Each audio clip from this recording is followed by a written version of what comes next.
comprometeuse con Hitler a que para prever un posible desembarco nas costas atlánticas españolas habría destacamentos cada X kilómetros na costa para intentar frenar un desembarco como Normandía. Claro, un ve ahora as bases onde estaban aqueles cuarteles ubicados que eran os chábalos de madeira, que cada un debía ter unha sección de compañía, e 30 soldados.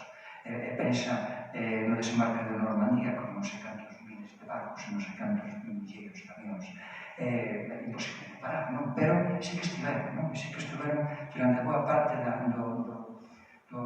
Guerra Mundial, esos asentamentos militares existiron. E sempre me pareceu que si López Cid fora que escribir unha novela no territorio de Mar de Lira, porque a novela chamase Fisterra, pero ocorre no mar onde sucede este libro, que tamén podía ter en verso. Esas foron dúas das referencias máis importantes que tuve agora de sendo ourensán, como por un lado, os seus poemas, os 4 poemas galegos, López Cid por outro, e Fisterra, pois tirar para diante con este libro.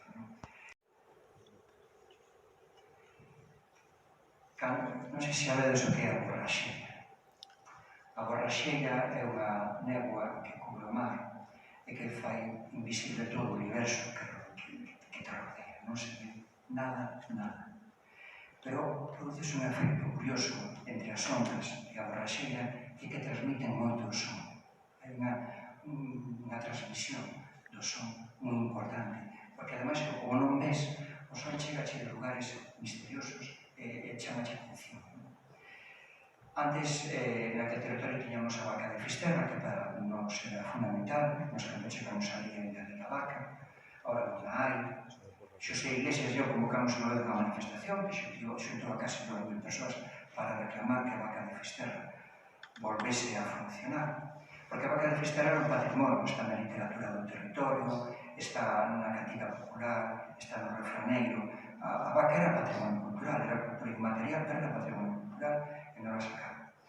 A vaca é un nautófono. Todos os nautófonos de todos os farros galegos están oxidados e perdidos. Iso non sucede en todos os lugares.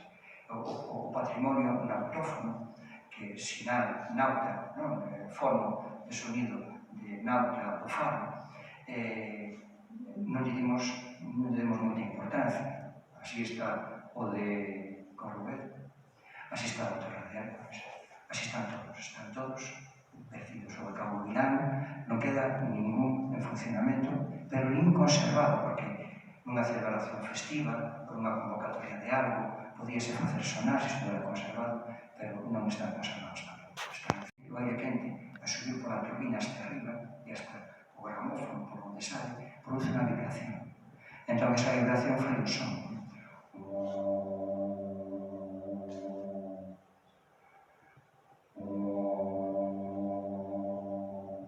Así era a vaca de Fisterra, máis ou menos. Entón, este poema titúlase Borraxeira. Empeza co verbo mar, que é a vaca de Fisterra. De alén mar na borraxeira. 100 mañás entre brétema e salseiros, pegadas de memoria no carreiro da illa, lembranza de outros homens no carreiro da laxe. Mar de lira,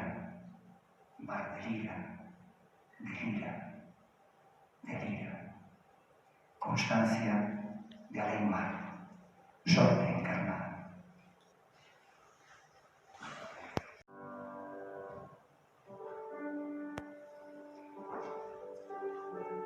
Quero ser barca, relinca que reteña o teu sorriso, quilla coa que navegues en amor e non a espera. Quero ser o fluido ronser dos teus devezos, o constante elixir dos teus saloucos, o destino das folerbas que a soidade ceiba no leito que compartes, pero que non me acolle.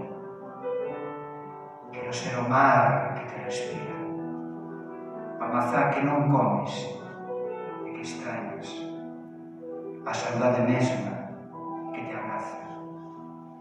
morrerían por te ver namorado cada novo amencer, por ser o peixe que escolles e acaricias, o xeo que fonde a tua